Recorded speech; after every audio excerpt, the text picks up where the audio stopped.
Bonjour à vous Guillaume Kasbarian. Bonjour. Vous êtes ministre délégué démissionnaire chargé du logement. Ma première question, sommes-nous condamnés à l'immobilisme pendant 1 an? Un gouvernement technique qui ne fera pas de réforme majeure, qui ne transformera pas la vie des Français, jusqu'à une éventuelle prochaine dissolution en juillet prochain. Pourquoi je vous demande ça? Parce que c'est ce que suggérait hier à votre place Hervé Morin, président Les Centristes de la région Normandie. Alors écoutez, moi je ne suis pas défaitiste. Moi je pense que la France peut toujours être gouvernable et que ça dépend de la bonne volonté des parlementaires. Ce qui permettra à la France d'être gouvernable, c'est si une large coalition permet de former une majorité, même si elle est relative, et qu'elle accepte de mettre en place un certain nombre de projets de loi, de propositions de loi, dans un temps imparti, comme ça se passe dans tous les pays européens. Donc vous pensez que la France est gouvernable aujourd'hui? La question, vous me la posez en France, mais en réalité, elle se pose dans tous les pays européens qui ont la proportionnelle aux élections législatives et qui ont des parlements où il n'y a pas de majorité absolue. Qu'est-ce qui se passe là-bas? Dans tous ces pays, dans tous les pays qui nous entourent, on se met d'accord avec une large coalition sur un programme avec 5, 6, 7, 8 projets de loi qui arrivent et on se dit ok, on n'était pas d'accord pendant les élections, on ne partage pas tout, on n'a pas la même philosophie, on n'est pas dans la même crèmerie, mais on accepte de se mettre d'accord pour l'intérêt des Français et pour l'intérêt de la France. Et donc c'est ça l'objectif, c'est de se dire qu'est-ce qui permettrait d'avoir une large formation qui permettrait de se mettre d'accord sur un programme pendant quelques mois, quelques années, qui permettent de stabiliser le pays. C'est pas pour se faire plaisir personnellement, c'est parce qu'il en va de l'intérêt des Français et de la France. Sinon, ça veut dire qu'on lève le crayon, on ne fait rien, la France est bloquée. Et je ne crois pas que les responsables politiques soient dans cette optique-là. En tout cas, je ne pense pas que c'est pour ça qu'ils s'engagent en politique. Et je ne suis pas sûr que les citoyens leur pardonneraient de chacun rester dans leur coin et de dire « moi, je m'en mêle pas, je reste dans ma crèmerie et j'essaye pas de faire de la conciliation, de la concertation avec les autres ». Et si les autres pays européens y arrivent, je ne vois pas très bien pourquoi les Français seraient les seuls à ne pas y arriver dans ce contexte-là. Donc oui, on peut y arriver. Il faut de la volonté, il faut un sens de l'intérêt national, un sens de l'intérêt général, et il faut se mettre autour de la table pour essayer d'y arriver. Alors, Guillaume Kasbarian, gouverner, mais avec quelle coalition? On a en ce moment quelque chose d'assez exceptionnel à l'Assemblée nationale. On a une inflation épistolaire avec chaque chef de parti qui va de sa lettre pour essayer de rassembler sur de grands axes politiques. On a eu Lucie Castel, les centristes du groupe Horizon, et dernière lettre en date, celle de Gabriel Attal. Ces lettres, elles ont tout un point commun. C'est l'exclusion de l'alliance RN-Ciotti des destinataires. Est-ce que ça veut dire qu'un groupe aujourd'hui qui obtient 143 sièges à l'Assemblée est de facto exclu par tout le monde de la vie politique dans les prochains mois? Est-ce que c'est normal? Est-ce que c'est démocratique? Non, mais je pense qu'il faut arrêter la victimisation. Enfin, je veux dire, que chacun ait des valeurs et souhaite travailler avec certains, c'est normal, ça fait partie de la démocratie. Moi, je ne souhaite pas travailler avec le Rassemblement national, dans une coalition avec le Rassemblement national. C'est le point commun de tous les partis politiques. J'ai moi-même été élu contre le Rassemblement national, avec face à moi une candidate Rassemblement national, et j'ai eu 60% de mes électeurs qui ont voté pour moi contre le Rassemblement national. Donc je ne vais pas aujourd'hui faire une alliance avec le Rassemblement national parce qu'il faut faire une alliance. On parle de dépasser les clivages en permanence dans les lettres, justement, envoyées par Gabriel Attal. On forme une coalition et on propose en tout cas un pacte d'action.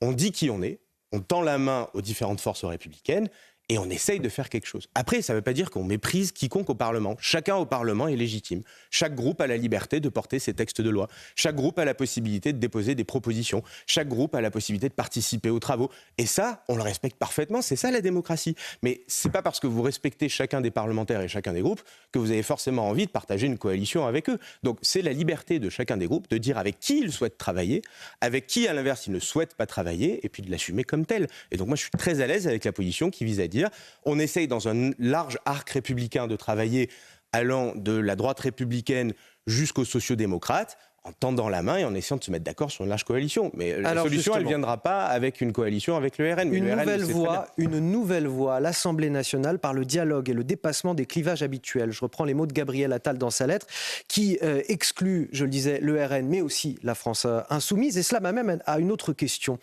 Cette volonté de dépasser les clivages tout en excluant, comme vous le disiez, les deux bouts du spectre politique. C'est qu'en gros, chacun dit avec qui il est prêt à travailler ou avec qui il n'est pas prêt à travailler. Alors justement, est-ce que ça ne s'appelle pas déjà la Macronie, avec le succès relatif qu'on lui connaît? Non, pas du tout, c'est quelque chose de différent, puisque là, on parle bien de tendre la main et d'essayer de trouver des points de convergence avec feu les Républicains, c'est-à-dire la droite républicaine aujourd'hui dirigée par Laurent Wauquiez, mais aussi les socialistes. Vous avez toujours essayé d'attirer les Républicains, c'est pas nouveau. Mais aussi les socialistes qui ont envie éventuellement de travailler avec nous, ou en tout cas sur un projet commun, mais aussi les indépendants, Liberté, Indépendants, Territoire. Ça ressemble au projet de 2017. Mais attendez, on est dans une situation où on a besoin de trouver des points de convergence pour pouvoir faire avancer la France. Est-ce que la Macronie 2024, pardonnez-moi, est-ce que c'est pas une Macronie expurgée d'une forme d'omniprésence d'Emmanuel Macron ? Le sujet n'est pas la Macronie, pas la Macronie. Enfin, je veux dire, aujourd'hui, vous voyez bien la situation dans laquelle on est au Parlement. Il y a un chiffre magique à l'Assemblée nationale, c'est 289. Personne n'a gagné cette élection. Aucun groupe ne peut prétendre être à 289 députés. Donc, ça appelle à de l'humilité de la part de tous les groupes politiques, y compris le mien, de tous les groupes politiques, parce que personne n'a gagné cette élection.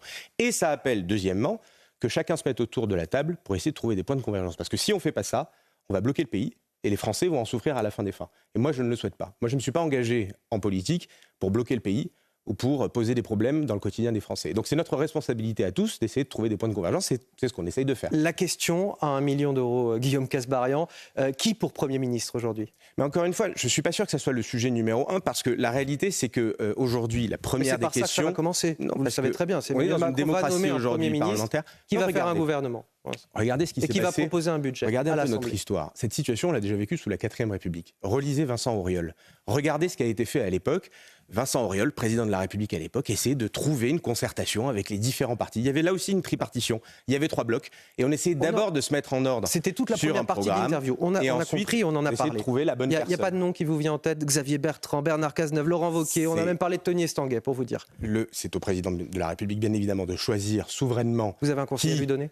J'ai aucun conseil à lui donner, bien évidemment. Avec humilité, c'est à lui de choisir qui sera le bon Premier ministre. Et je pense que la fiche de poste, en réalité, c'est d'avoir un Premier ministre qui ne se fait pas censurer d'office et qui n'a pas tout d'un coup 289 députés qui votent pour une motion de censure et qui le font tomber. Si on arrive à trouver la perle rare qui arrive à fédérer différents groupes et éviter que 289 députés s'unissent pour le faire tomber dans les 24 heures qui suivent, là, on aura la bonne personne. Et je pense que c'est une perle rare qui est difficile à trouver. Il y a le budget 2025. Quand est-ce qu'il fera l'annonce ? Il faut se dépêcher.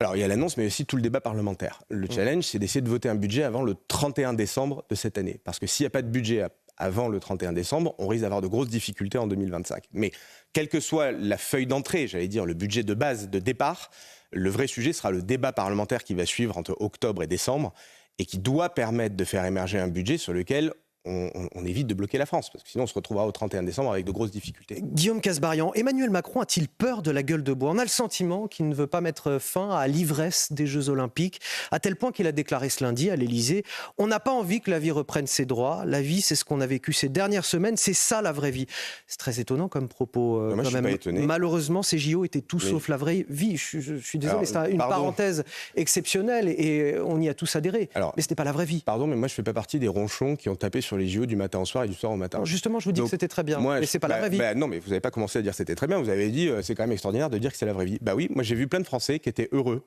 de ces Jeux Olympiques, qui étaient fiers de soutenir leurs athlètes, qui étaient fiers de voir les Français rentrer dans la compétition mondiale et gagner des médailles, qui étaient fiers de cet esprit national qu'on a vu, qui étaient joyeux, qui étaient dans une sorte de bonheur.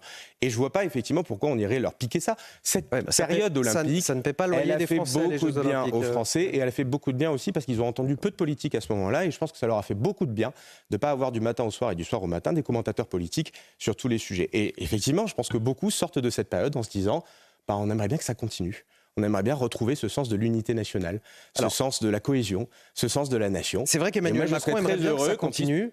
Prolonger cette période. Il veut une parade des athlètes olympiques le 14 septembre prochain. Daniel Obono, député LFI, a le sentiment qu'Emmanuel Macron instrumentalise ces JO. Non mais, je ne vais pas commenter Daniel Obono qui du matin au soir et du soir au matin depuis 7 ans tape sur le président de la République. Ça fait partie du jeu. Je veux dire, on ne se réveille pas aujourd'hui en le découvrant. Donc le sujet, c'est pas ce que pense Daniel Obono. Les Jeux Olympiques, ça fait partie d'une grande fête nationale et internationale qui nous a rendus tous très fiers. Ça a été un grand moment de bonheur. Et donc, le fait de rendre hommage à nos athlètes qui ont gagné des médailles, c'est la première fois qu'on gagne autant de médailles. C'est la première fois qu'on a un tel sentiment. Donc je trouve ça totalement légitime de rendre hommage à nos athlètes, de les féliciter, de les décorer, de les applaudir. Et je crois que tous les Français seront derrière cet événement pour aller les soutenir sur les Champs-Élysées et partout où ils seront. Mais réjouissons-nous un peu pour la France. Arrêtons d'être systématiquement dans le négatif, le pessimisme. Là, on a eu une image où les Français étaient très heureux. Bon, vous avez raison. Vous avez raison. Qu'est-ce qu'on gardera ? Soyons fiers de ça. Vous avez raison. Qu'est-ce qu'on gardera des JO ? Parce que la vraie vie, c'est le retour des vendeurs à la sauvette sur le Champ de Mars. C'est des métros qui passent moins souvent. C'est aussi moins de police. Les Français ont vu qu'on était capable de rendre leur quotidien un petit peu plus sûr. Est-ce qu'on sera capable de le faire demain ? Mais bien sûr qu'on sera capable. Ça doit nous inspirer sur une politique sécuritaire où on met encore plus de gendarmes, de forces de l'ordre, de policiers sur le terrain. Mais l'héritage, c'est aussi, notamment sur le logement, des logements en plus.